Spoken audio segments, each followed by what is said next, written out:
अहमदाबाद में हुए air India विमान हादसे ने भारत की नागरिक विमानन प्रणाली की नींव हिला दी है।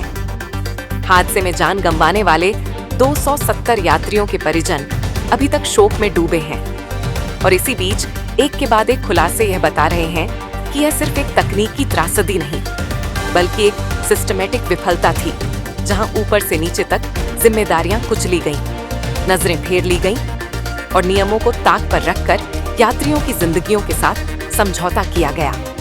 नागरिक विमानन महानिदेशालय (DGCA) ने अहमदाबाद हादसे के बाद सख्त रुख अपनाते हुए एयर इंडिया के 3 वरिष्ठ अधिकारियों को तत्काल प्रभाव से क्रू शेड्यूलिंग और रोस्टरिंग से संबंधित सभी जिम्मेदारियों से हटाने का आदेश दिया है। इनमें एक डिविजनल वाइस प्रेसिडेंट भी शामिल हैं।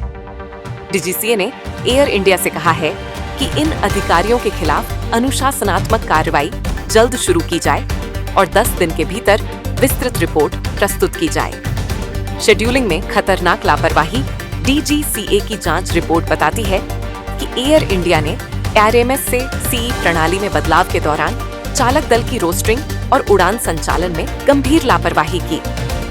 एयरलाइन ने बार-बार लाइसेंसिंग, विश्राम और नवीनता, रिकरेंट ट्रेनिंग जैसे अनिवार्य नियमों की अनदेखी की, जिससे क्रू थकान और संचालन में जोखिम की स्थितियां बनी।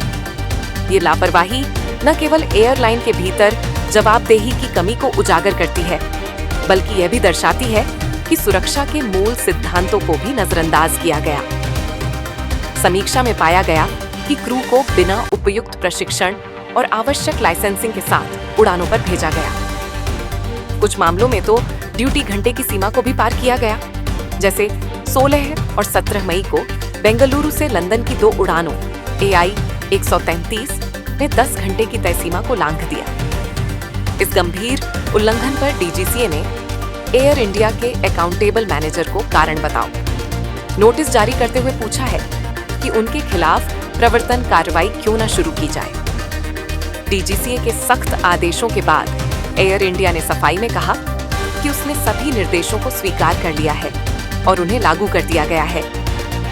अब कंपनी का मुख्य परिचालन अधिकारी CO integrated operations control centre IOCC की सीधी निगरानी करेंगे ताकि आगे ऐसी लापरवाही की पुनरावृत्ति न हो।